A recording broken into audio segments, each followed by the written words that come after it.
Ok, vamos lá então.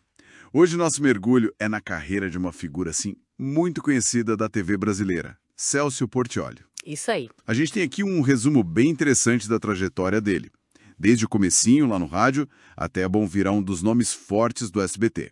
A ideia é entender um pouco as revoltas, né? Os passos talvez menos conhecidos por trás desse rosto tão familiar. E o que é fascinante, eu acho, é como uma carreira na comunicação pode ter uns inícios inesperados, né? E como a persistência vai moldando o caminho. A fonte que a gente tem dá um panorama bem legal dessa jornada. Sim, e o começo já é interessante.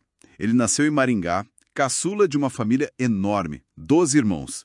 E foi pro rádio muito cedo, com 17 anos. Bem jovem mesmo. Rodou por várias emissoras, em diferentes estados, foi ganhando nome, né?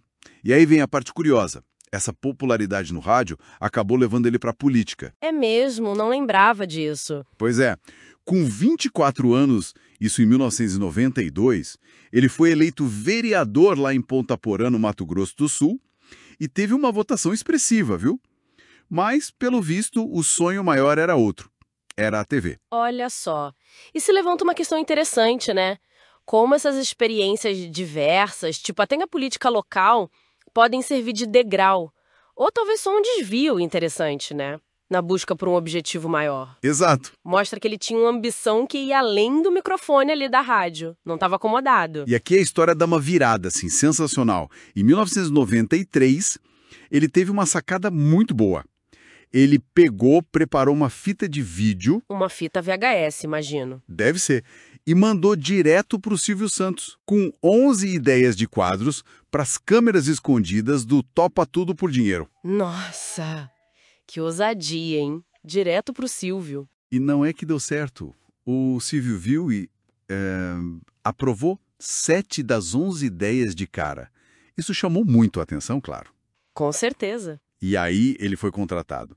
Começou como redator no Topa Tudo e ele mesmo atuava em algumas das pegadinhas que criava. Impressionante essa proatividade, né?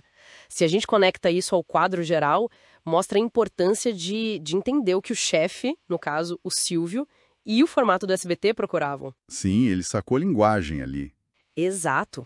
Ele não ficou esperando ser descoberto, ele foi lá e criou a oportunidade. E já chegou mostrando que entendia do riscado, né? Como redator e até ator.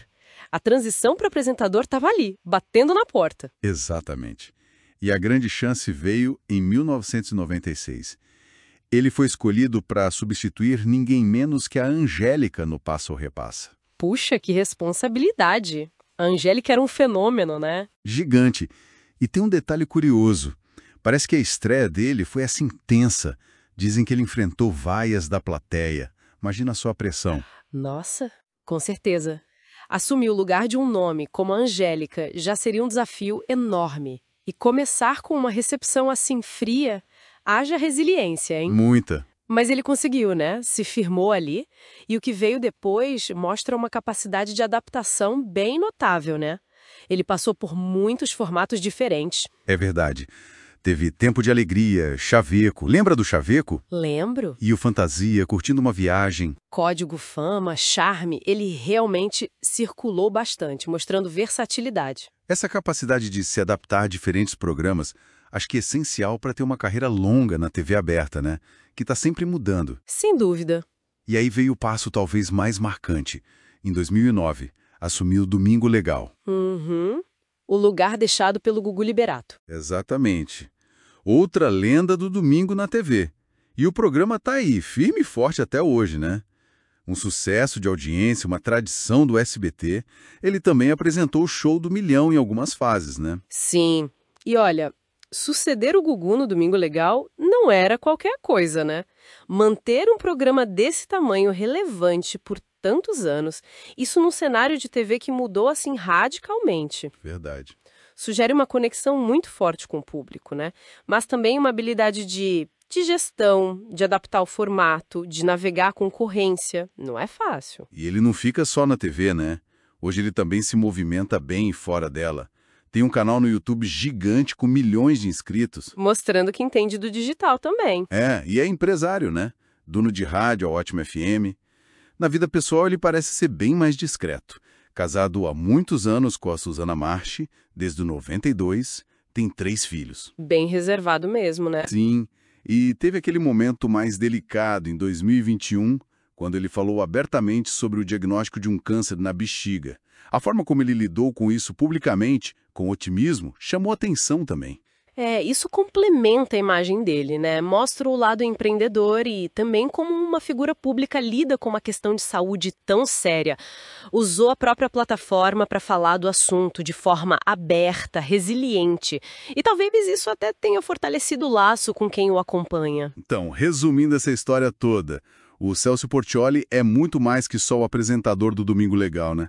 É uma trajetória marcada por uma persistência, assim, impressionante. Com certeza. Desde o comecinho no rádio, a passagem pela política, aquela aposta ousada da fita para o Silvio, a capacidade de superar os desafios iniciais, como as vaias, e de se adaptar a tantos papéis diferentes numa emissora tão particular como o SBT. E fica uma reflexão, né?